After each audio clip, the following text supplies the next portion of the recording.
Hey, I'm Chris, the Outreach Pastor, and welcome to episode 28 of the Reunion Church podcast. This is Sunday Recaps, where we discuss a couple key points from the previous service and help you navigate the spiritual formation process.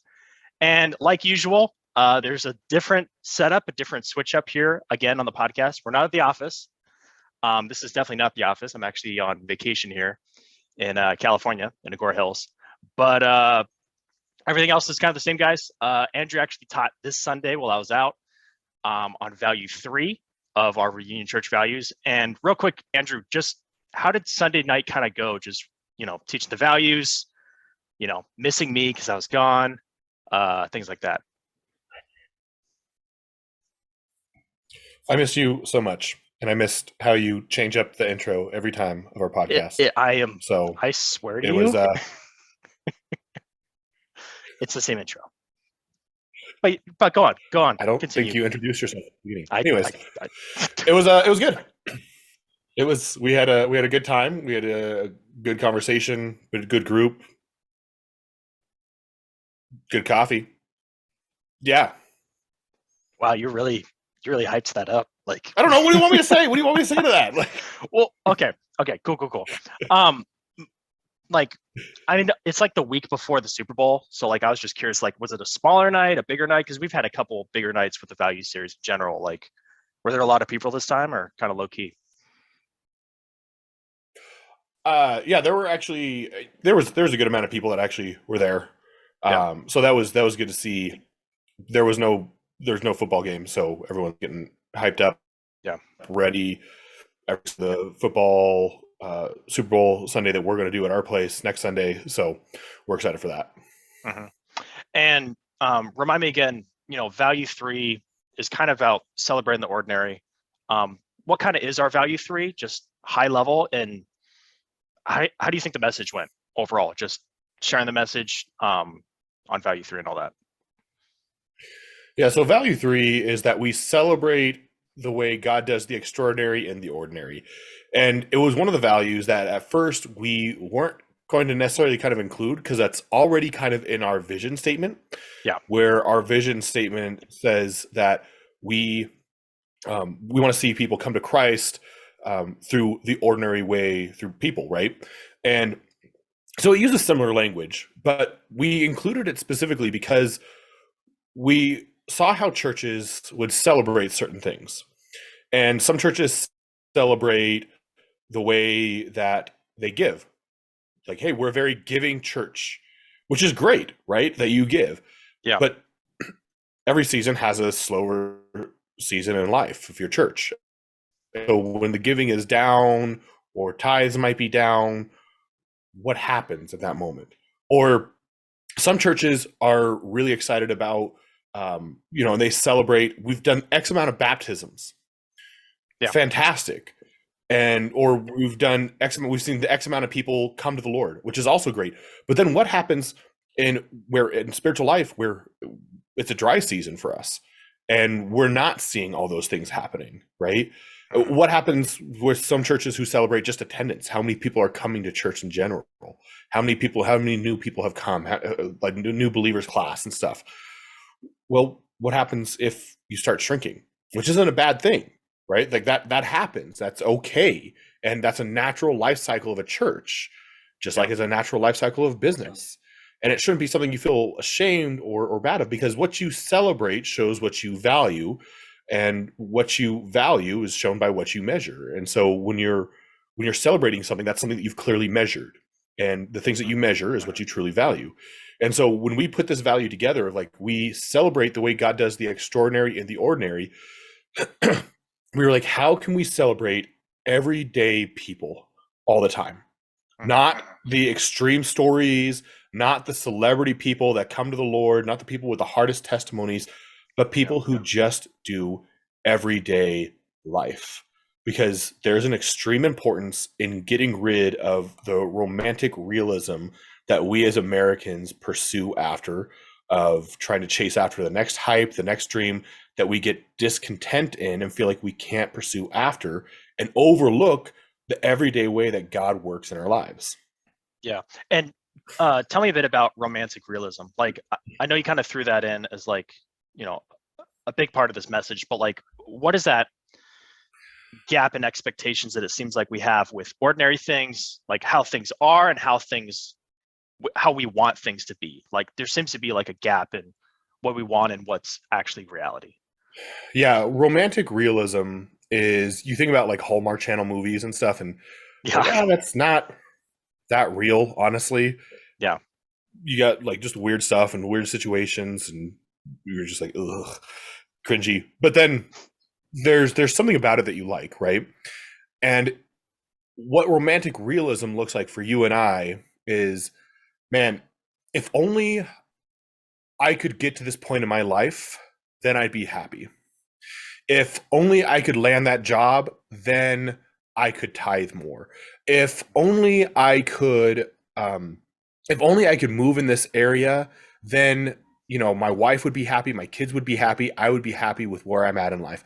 If only I could get rid of this one habit that I have all the time, I would be happy with who I am. We talked a lot about that as a group, about the romantic realism of like, I just want to grow up as a person. I'm tired of who I am, this sin struggle that I have, how I continuously struggle with this. And if I could just get rid of this, I would be a better person. And there's this romantic realism of like, I would be a superstar Christian at this point. I think that's what's holding me back.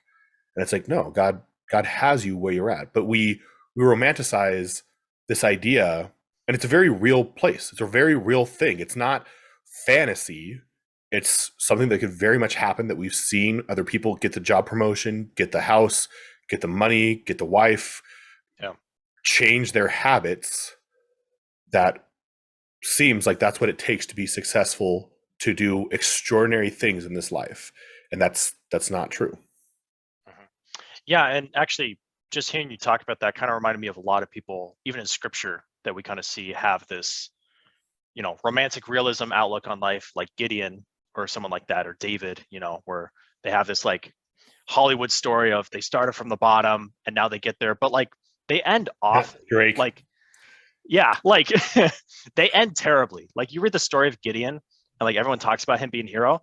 He was an absolute failure at the end of his life, but he had everything from a material standpoint. Like he had it all. And yet scripture writes him as a failure at the end. Like he just didn't have it going on. David, massive screw ups, and really, I think with the whole ordinary thing, it's like people you don't really hear about in scripture. Like I guess Ruth or someone like that, but like still, like we don't really talk about those people of like, yeah, they lived an ordinary life, and that's about it. Like that was their life.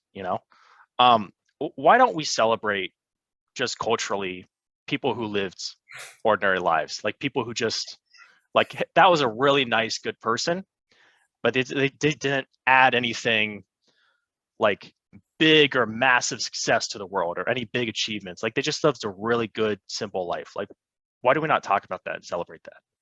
It's because we don't value it. We overpass that. We overseen it, which is why we put so much emphasis on everything else. We value the celebrities. We value these people who are outliers and their stories and what they have as a culture, and we think that we should have that. As men in general, we chase after men and admire men that we think we could try to be like one day. That's why guys like Joe Rogan, that's why Jocko, that's why some of those podcasts are so popular, because we hear their stories, what they've done, and we're like, you know what, I could probably get there. And there's a romantic realism behind it of like, if only I could do that, if only I could do the greater and bigger thing in my life, right? Yeah. And we value those things, and we place a dream and a marker on that. And we've been told all of our lives, you're called to do bigger and better things. And the church is incredibly guilty of this. Yeah. Of saying like you're called to bigger and better things. But the reality is, bigger and better, what that looks like to God may not be what you're expecting it to be. You might have this one definition, but the way God calls it would look like something very, very different. You can look at like Philip. Philip had a ministry of thousands of people, a whole village essentially, that he was leading to the Lord, doing great things. And then God called him and took him away and led him to one person. For Yeah. most people, they'd say he had a failed ministry then. Mhm. But in God's eyes, God was like, nope, this is your purpose. I am moving you to go and do this thing. He didn't do anything wrong. He was faithful. He did everything right. But God removed him from a big, successful ministry to go and minister to one. And most Christians would not be okay with that. They think bigger is better, more people are better, Yeah. more influence is better. And that's not true. Yeah, and even take Paul's greatest disciple, the Apostle Paul, Timothy. Everything that Paul wrote to Timothy was stay focused on the task at hand, stay focused on the ministry at hand, the people that are in your care. Don't worry about this or that. Like you have plenty to worry about. Like you don't have to be this big shot success story that does everything and anything. And even just touching on those two people you mentioned, Jocko and Joe, especially lately in the news, like when we're looking at the grass is greener, the other side of how things could be, we never really think about the consequences of what that success looks like. Like, hey, I'm the most listened to person on the planet. There's consequences with that when everyone's listening to you and they can pull up anything about you, Yeah. as we're seeing in the news.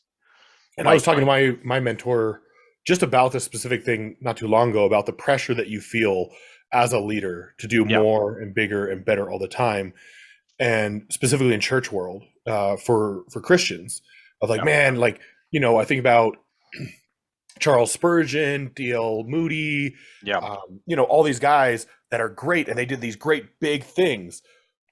Well, they did really, really great things. They all died really, really early too. Yeah. Like none of them live very long for a reason. Yeah. Like they burn out really, really quick. And most leaders do.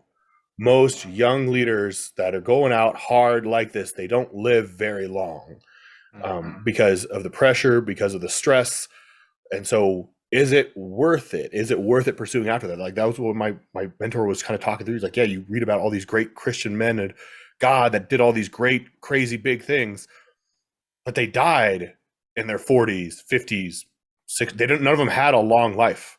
None of them lived very long, and what kind of life and legacy do you want to live for your kids? That like, oh, I went out and did all these things, then I died very, very early and never got to spend these big influential years with them as adults, and we got to spend time with them as kids instead.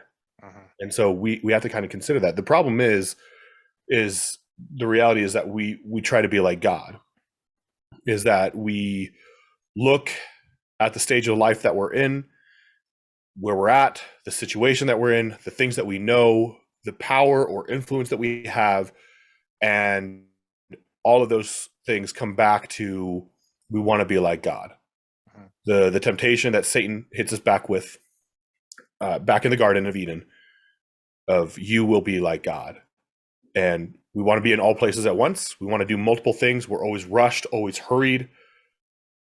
I shared the story because this had been coming up multiple times continuously of just slowing down. And the number one cause of stress is just that hurried life, and how so many people are so hurried.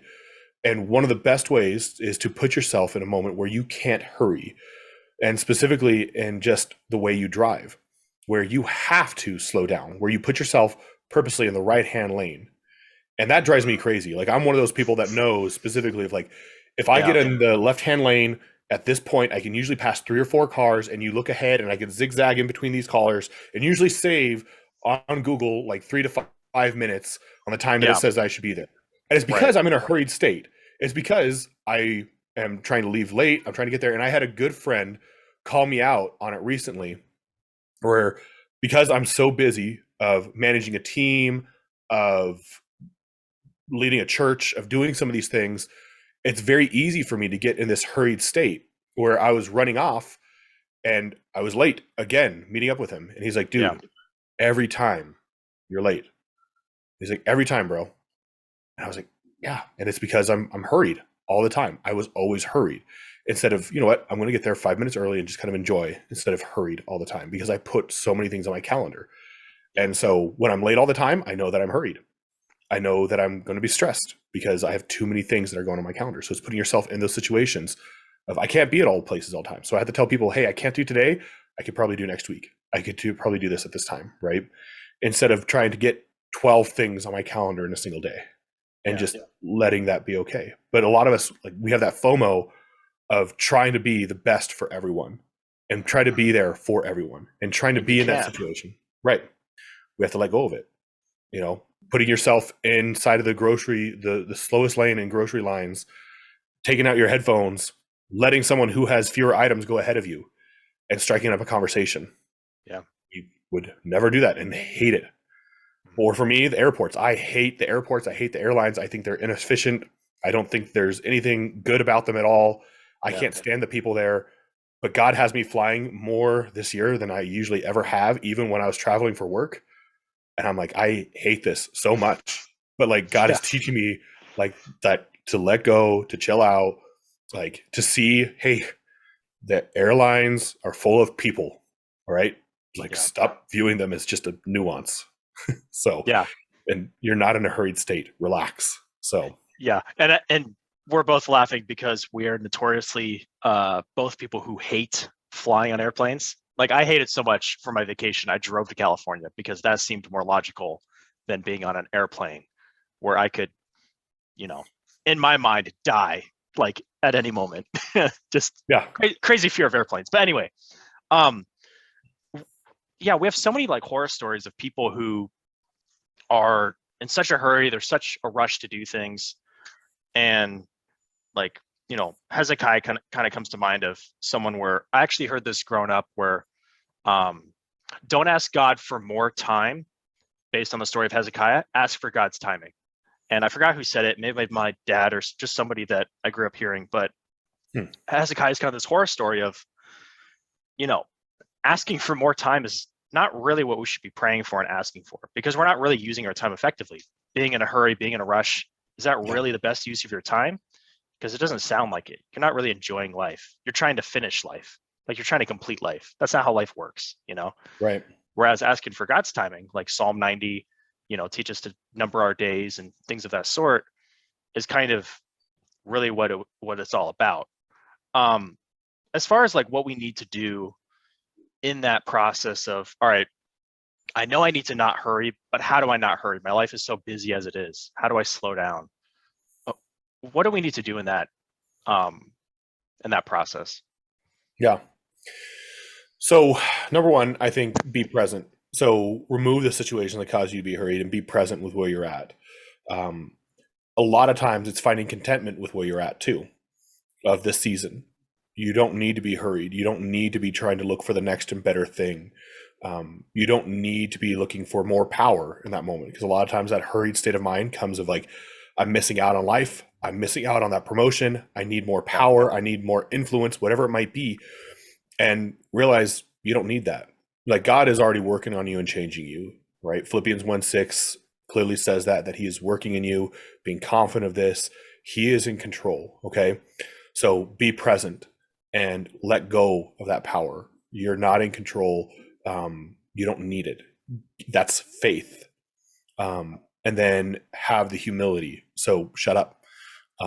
Stop the endless pursuit of trying to contain it all, have it all, know it all. Yeah. You won't be able to attain it all, and you never will. You won't be able to make sense of everything. You won't be able to earn everything. And you won't have the right to everything. Like, you just won't. It's not your right. It's not your right to go and pursue and have anything you want, even though that's the American dream, even though that's what the politicians and what America tries to say, like, hey, this is your right. You can go and get whatever you want.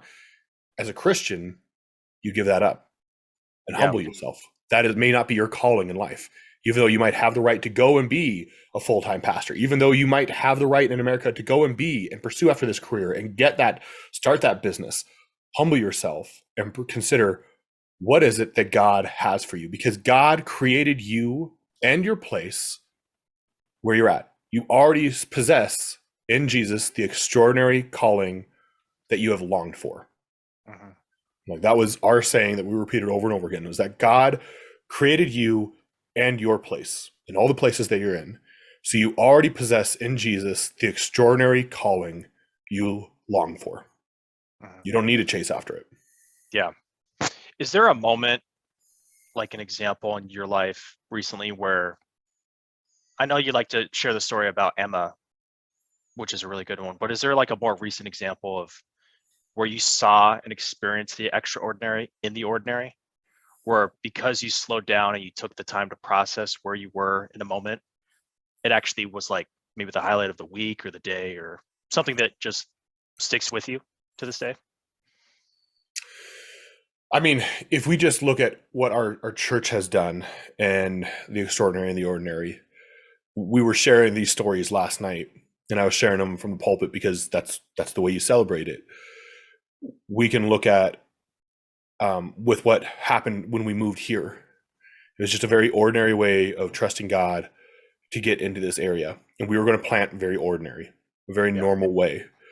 And it took Lillian, who we've talked with Lillian, my second daughter, just about faith, about why we're doing this church plant, and making sure they felt comfortable with it instead of like, hey, we're going with this and doing all these things, right?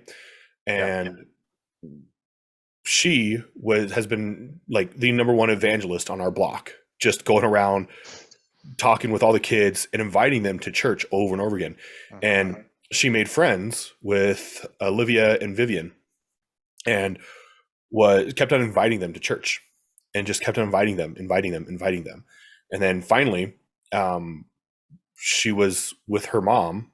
Vivian was with her mom and was like, yeah, you guys should come to our church. And so that's when I met them. We were barbecuing our food, and I was like, yeah, why don't you guys just come over? And, they just came over to our house. Well, I think we were having a leader meeting at our house, and they came over and just talked with us. And it was just a very ordinary way. But God did something extraordinary, because what we didn't know was that Lori's parents had been praying for 6 years for a church to come into that neighborhood.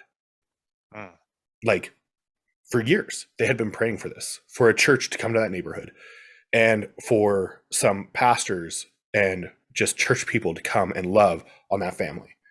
Like, and that was like a powerful thing for us to hear that when we met Lori's parents, and just hearing that story of like, that's amazing.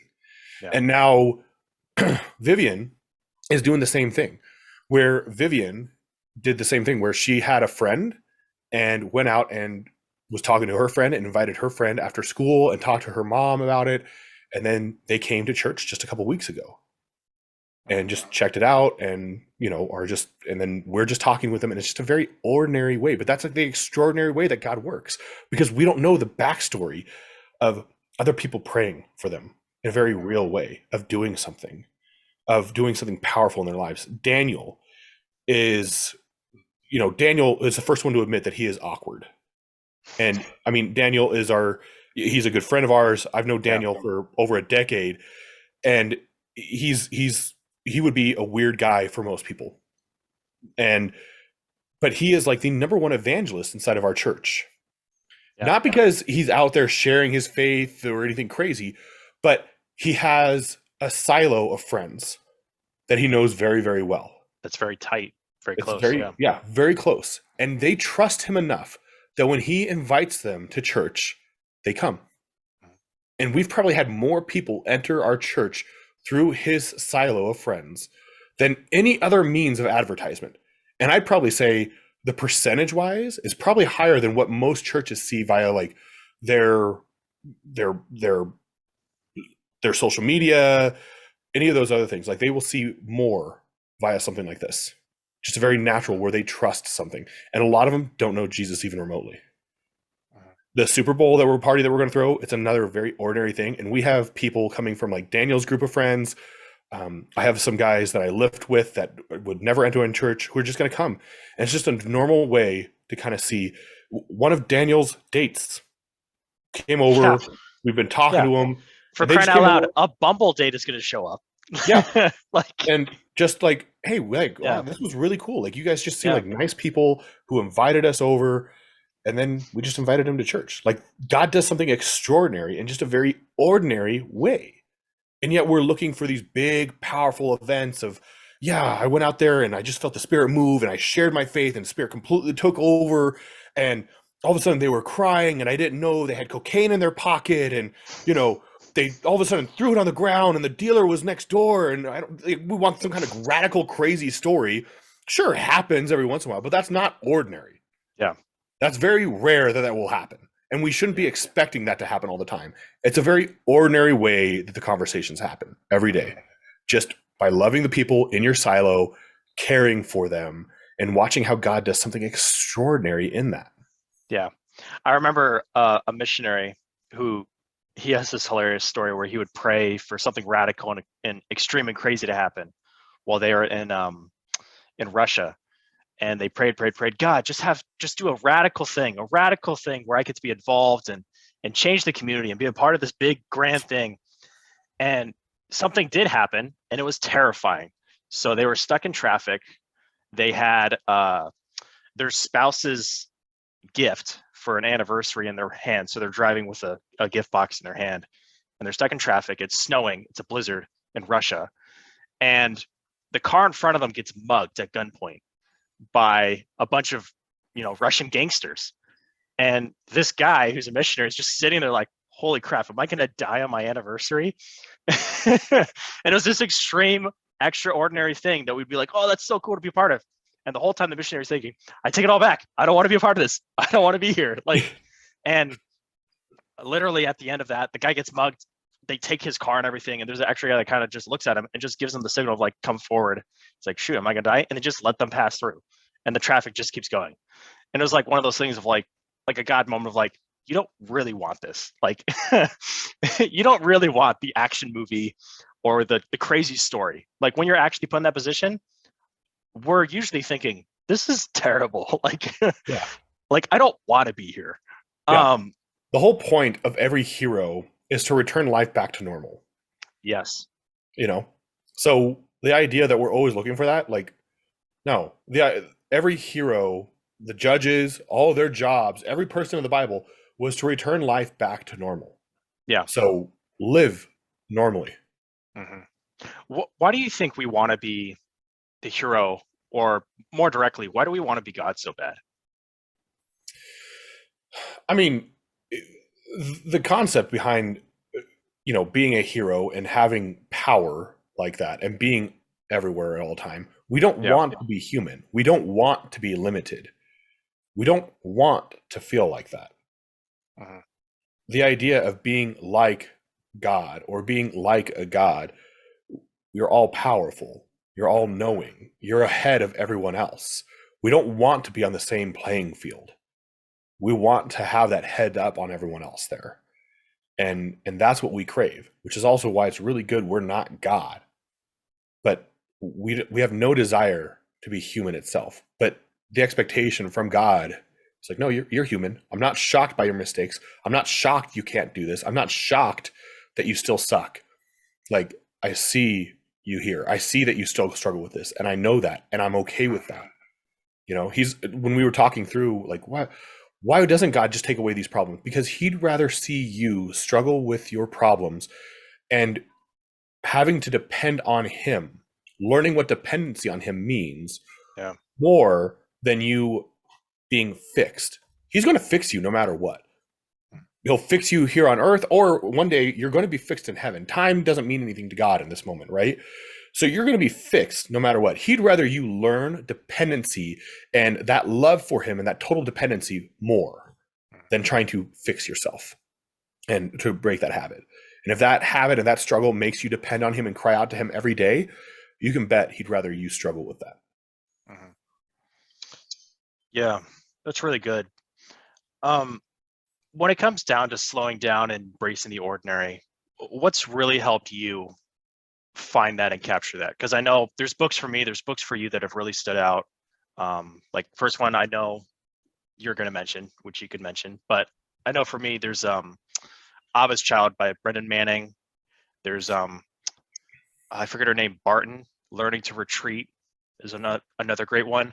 What are some resources that for some people who need like to literally slow down and read a book or listen to a podcast to literally how to embrace the ordinary?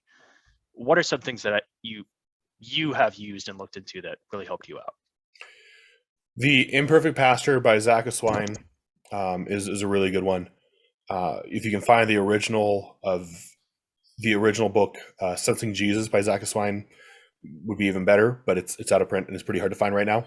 I think we Yeah. probably bought the last couple for our discipleship groups. Yeah, we probably did. You're welcome, Zach. Yeah.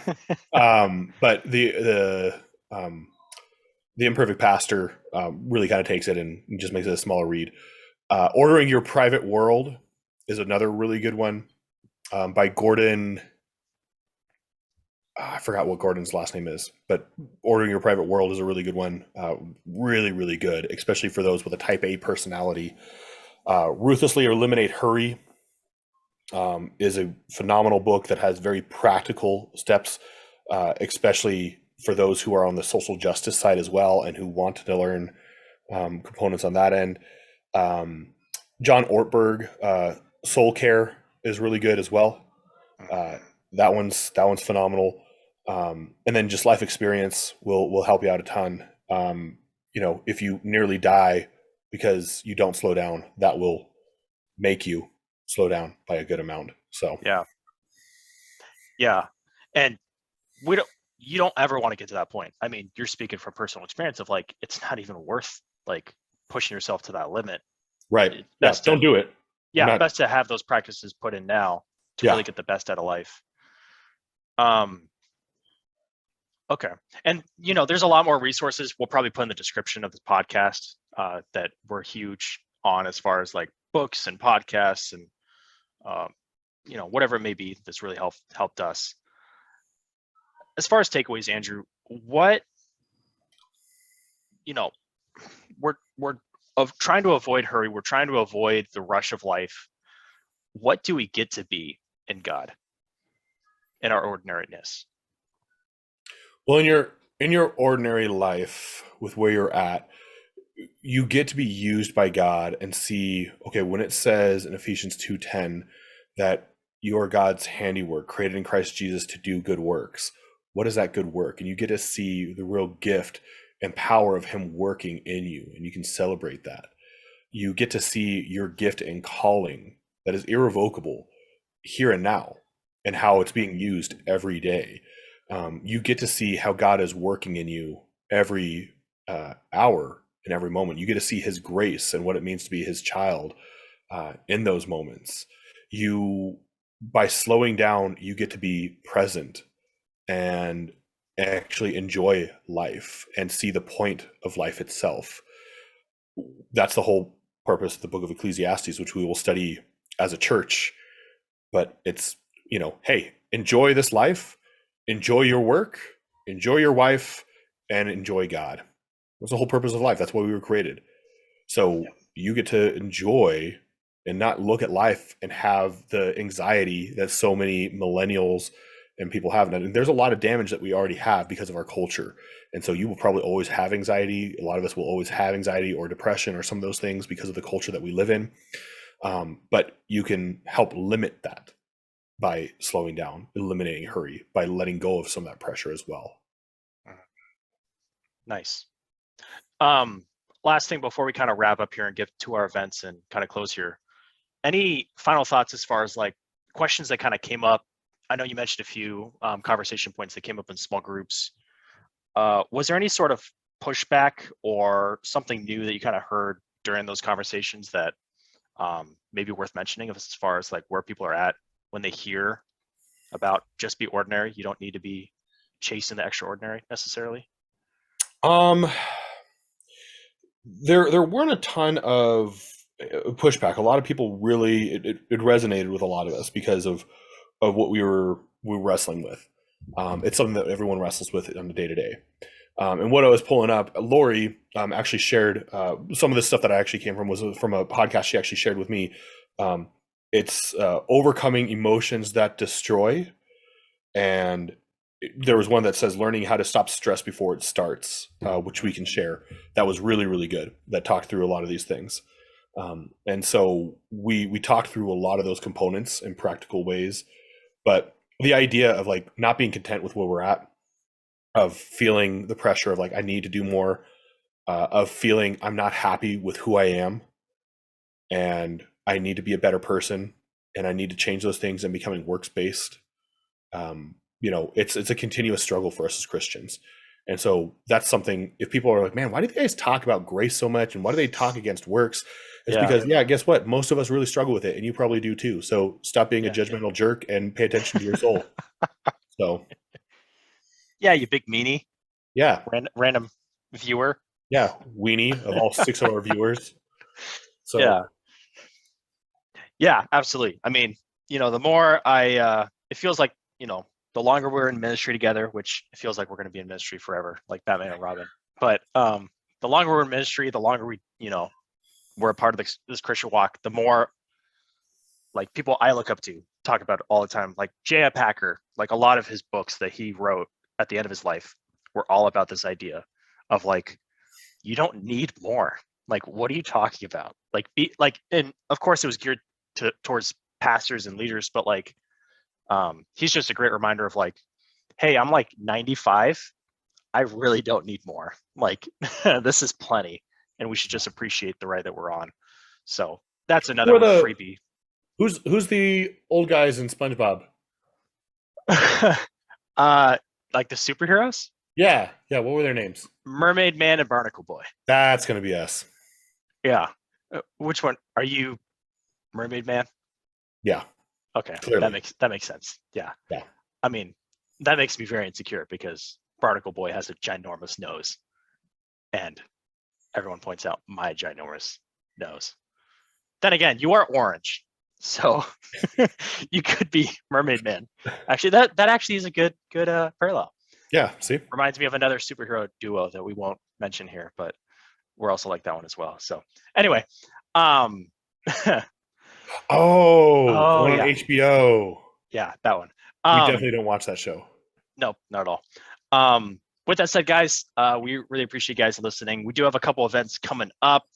Again, we have the Super Bowl this Sunday. It's going to be at the Morrisons. And what time could people kind of show up to that, Andrew, as far as like the Super Bowl party? Because I mean, it's pretty laid back, but like, is it an all day thing? Do they show up a certain time? Could show up all day, but it's going to be at 4 p.m. We're also going to show up to Journey Point Sunday morning. Okay. Yeah, they don't know this, and if they listen to our podcast, they're going to be shocked. I don't think they listen to our podcast though, so probably not. No. This is going to be Chris's warning of like, hey, we're going to show up.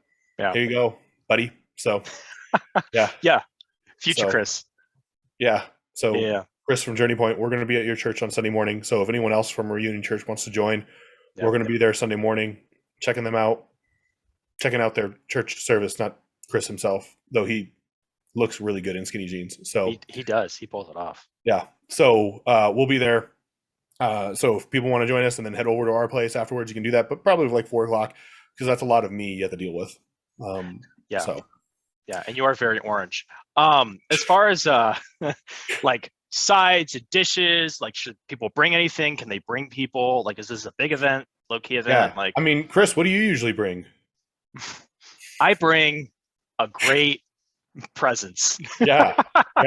So and sometimes you set the sometimes standard. a dipping dish. Yeah, sometimes like with the carrots. You've never brought a dipping dish. I am almost positive I brought one.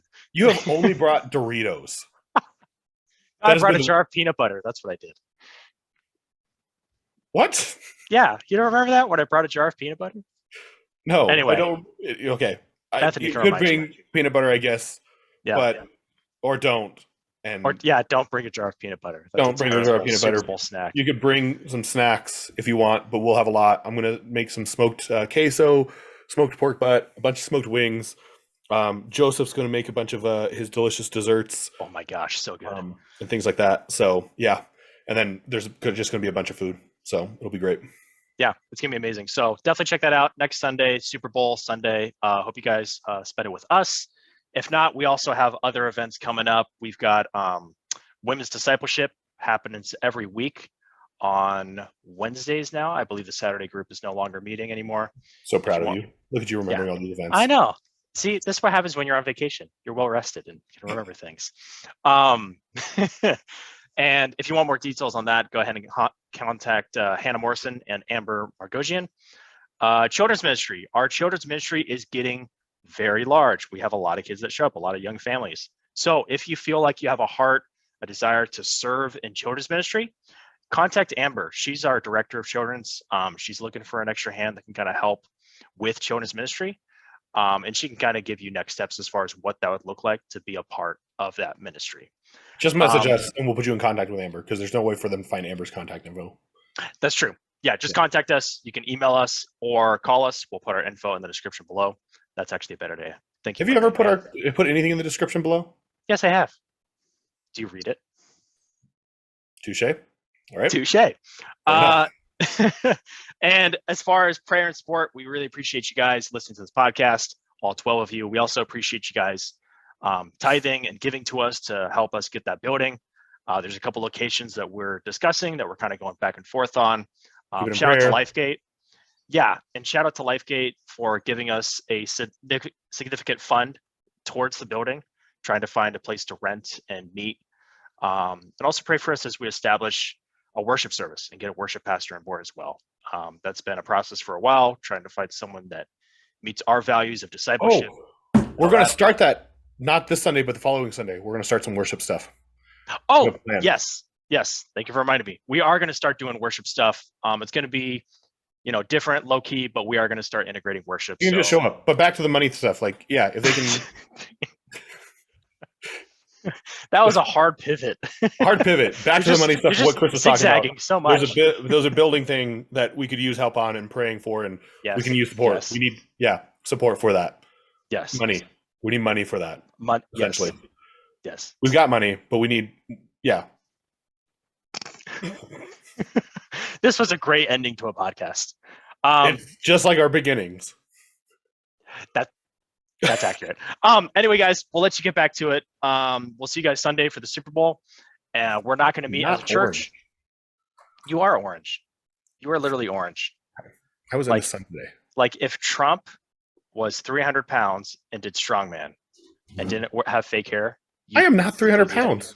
Oh, yeah. Sorry. We're 300 pounds. Wow. Thank you. Hurtful. Yeah. Very. Yeah. You call me Barnacle Boy. He has a huge nose. Anyway, guys, we'll let you get back to it. We'll see you next Sunday for the Super Bowl. And with that said, we'll catch you later.